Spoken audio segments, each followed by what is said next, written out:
Hola, mi nombre es Gabriela Pérez y soy estudiante del tercer semestre de la carrera del profesor de enseñanza media en pedagogía de la Universidad de San Carlos de Guatemala en el Centro Universitario de Occidente.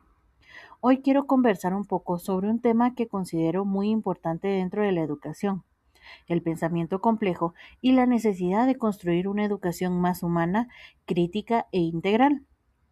Actualmente vivimos en una sociedad donde tenemos acceso a mucha información, pero aún así muchas veces el aprendizaje sigue siendo repetitivo y basado únicamente en memorización de contenido. En muchas aulas todavía se le da más importancia a las calificaciones y al cumplimiento de temas que a la comprensión, la reflexión y el desarrollo humano de los estudiantes. Pienso que eso ha provocado que muchos estudiantes aprendan solamente para ganar exámenes y no realmente para comprender la realidad o transformar su entorno. Además, muchas veces las materias se enseñan por separado, como si nada tuviera relación, cuando en realidad todo está conectado. Las emociones, la familia, la sociedad, el ambiente y las experiencias personales influyen directamente en la manera en la que aprendemos. Edgar Morin explica precisamente que la realidad no puede comprenderse de manera fragmentada, porque todo forma parte de un sistema complejo donde todas las partes están relacionadas entre sí. De igual forma, Paulo Freire defendía una educación crítica y liberadora, donde el estudiante no fuera solamente un receptor de información, sino alguien capaz de reflexionar y transformar su realidad. Por eso, en este video quiero hablar sobre el pensamiento simplificador, el conocimiento complejo, la pedagogía relacional, el funcionamiento del cerebro triuno y también sobre la importancia de gestionar emociones dentro del aula. Además, reflexionaré sobre cómo la práctica ecobiointegradora puede ayudarnos a construir ambientes educativos más humanos e integrales. El pensamiento simplificador. Para empezar, es importante entender qué es el pensamiento simplificador. Básicamente consiste en analizar la realidad de forma reducida, separando los problemas como si no tuvieran relación entre sí. Según Edgar Morin, este tipo de pensamiento limita nuestra comprensión porque nos hace creer que todo puede dividirse fácilmente en partes independientes. Y si lo pensamos bien, esto todavía ocurre mucho en la educación.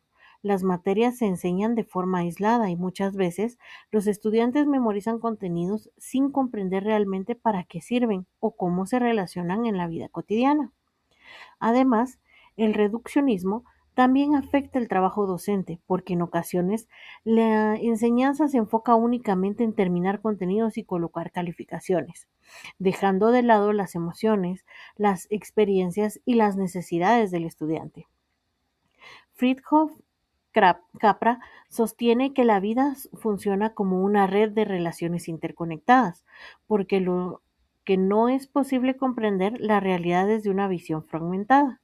Asimismo, Basarab Nicolescu propone una visión transdisciplinaria del conocimiento, donde las distintas áreas del saber puedan relacionarse entre sí.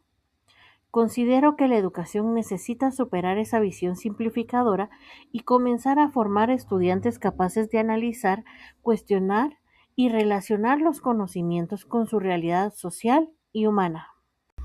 Conocimiento complejo. El conocimiento complejo propone comprender la realidad de manera integral, reconociendo que todo está conectado. Para Edgar Morin, la complejidad no significa algo complicado, sino la capacidad de relacionar distintas dimensiones de la vida y del conocimiento. Uno de los aspectos más importantes del pensamiento complejo son sus principios, porque ayudan a entender mejor cómo funciona la realidad y también cómo debería entenderse el aprendizaje. El principio sistémico explica que todas las partes forman un todo relacionado, es decir, el aprendizaje de un estudiante no depende solamente de la escuela, sino también de sus emociones, su familia y su contexto social. El principio hologramático señala que cada parte contiene elementos del todo. Por eso cada estudiante refleja aspectos de la sociedad y de la cultura en la que vive. El principio dialógico nos ayuda a comprender que pueden existir ideas opuestas, pero complementarias al mismo tiempo, como la disciplina y la libertad dentro del aula. También está el principio de retroalimentación, que explica que las acciones producen efectos que vuelven a influir en el mismo proceso. Por ejemplo, cuando un docente motiva a sus estudiantes, ellos participan más y eso también motiva al docente.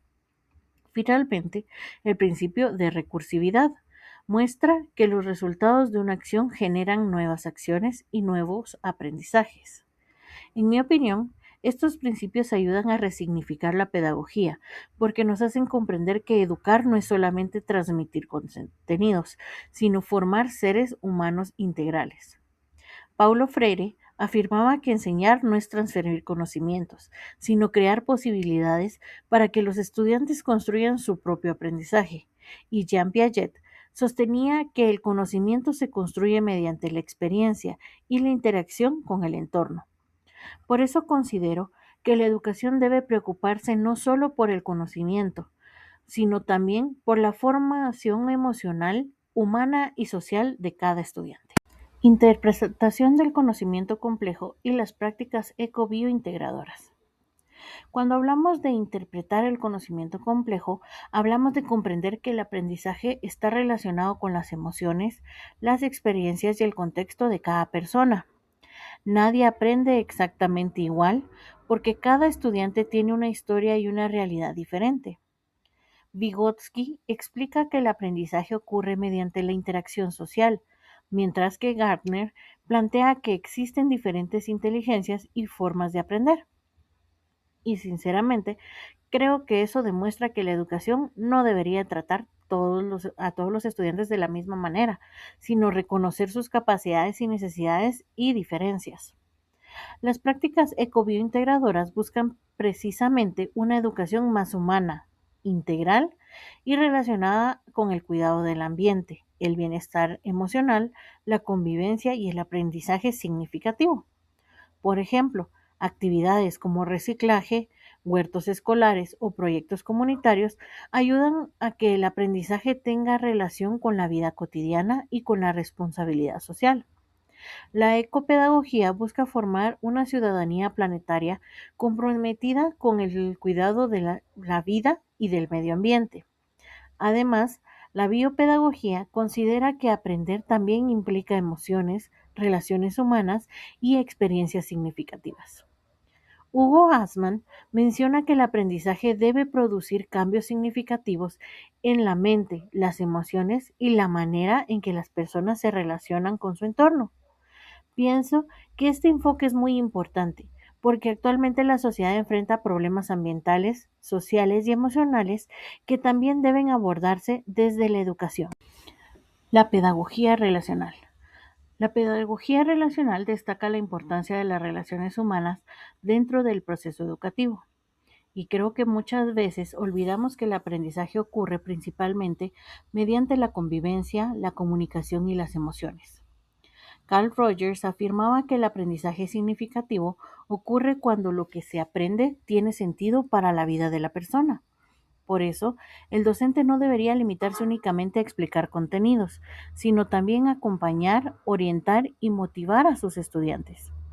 Asimismo, Paulo Freire defendía el diálogo como una herramienta fundamental para la construcción del conocimiento de manera colectiva. Por otro lado, Humberto Maturana sostiene que la educación debe basarse en el respeto y la convivencia humana. Una de sus frases más conocida es: amar es aceptar al otro como un legítimo otro en la convivencia. Personalmente considero que esta frase tiene muchísimo sentido en la educación, porque ningún estudiante aprende adecuadamente en ambientes de miedo o rechazo. La pedagogía relacional favorece la empatía, el respeto, la escucha activa y el trabajo colaborativo. Por eso pienso que el aula debe convertirse en un espacio donde los estudiantes se sientan escuchados, valorados y motivados a participar. Funcionamiento y relación del cerebro triuno. La teoría del cerebro triuno fue propuesta por Paul MacLean, quien explica que el cerebro humano funciona mediante tres sistemas relacionados entre sí. Primero está el cerebro reptiliano, encargado de funciones básicas relacionadas con la supervivencia y los impulsos instintivos. Luego está el cerebro límbico, que se relaciona con las emociones, los sentimientos y la memoria emocional. Finalmente está el neocórtex, que es la parte racional que nos permite pensar, analizar, crear y resolver problemas. Estas teorías demuestran que las emociones influyen directamente en el aprendizaje. Cuando un estudiante siente miedo, ansiedad o estrés, disminuye su capacidad para concentrarse y aprender. En cambio, cuando existe motivación y bienestar emocional, el aprendizaje mejora considerablemente. Antonio Damasio explica que las emociones son fundamentales para pensar y tomar decisiones. Además, Francisco Morán afirma, solo se puede aprender aquello que se ama. Y realmente considero que esta frase resume muy bien la importancia de las emociones en el aprendizaje. Gestionar emociones en clase y su incidencia en el aprendizaje. Actualmente muchos estudiantes enfrentan problemas emocionales, estrés, ansiedad o dificultades familiares que afectan directamente su rendimiento académico. Por eso, considero que la educación no puede ignorar las emociones dentro del aula. Daniel Goleman desarrolló el concepto de inteligencia emocional, entendido como la capacidad de reconocer y manejar las emociones propias y las de los demás. También Marilina Roger señala que el aprendizaje no depende únicamente del desarrollo cognitivo, sino también del desarrollo emocional. Gestionar emociones dentro del aula ayuda a mejorar la convivencia, fortalecer la autoestima, incrementar la motivación y favorecer el aprendizaje significativo. Considero que un docente no solamente enseña contenido, también influye en la manera en que los estudiantes se sienten y construyen su confianza personal. Actividades para gestionar emociones y ambiente afectivo. Además de comprender la importancia de las emociones, también es necesario aplicar estrategias que ayuden a crear ambientes afectivos positivos dentro del aula. Una de estas actividades puede ser el diario emocional. Esta actividad consiste en que los estudiantes escriban cómo se sienten durante el día y reflexionen sus emociones. Considero que esta actividad ayuda a desarrollar la inteligencia emocional y permite que los estudiantes aprendan a expresar lo que sienten de manera adecuada. La segunda actividad es la caja de los sentimientos. En esta actividad, los estudiantes pueden colocar mensajes anónimos expresando emociones, preocupaciones o experiencias personales. Pienso que estas estrategias favorecen la confianza, la empatía y la convivencia, porque muchos estudiantes necesitan sentirse escuchados y comprendidos. La tercera actividad pueden ser las técnicas de respiración y relajación. Antes de iniciar actividades importantes, el docente puede realizar ejercicios breves de respiración o relajación para disminuir el estrés y mejorar la concentración. Desde mi perspectiva, estas técnicas ayudan a crear un ambiente más tranquilo y favorecer el bienestar emocional de los estudiantes. Para finalizar, considero que la educación necesita transformarse para responder a las necesidades actuales de la sociedad y de los estudiantes. El pensamiento complejo propuesto por Edgar Morin nos permite comprender que el conocimiento, las emociones, las relaciones humanas y el entorno están profundamente conectados. Asimismo, autores como Paulo Freire, Humberto Maturana, Hugo Asman y Daniel Goleman coinciden en que la educación debe centrarse en el ser humano y no solamente en los contenidos académicos. Personalmente, pienso que enseñar implica mucho más que transmitir información. Educar también significa acompañar, comprender, motivar y ayudar a transformar personas críticas, conscientes y capaces de convivir de manera responsable con los demás y con su entorno. Muchas gracias por escuchar.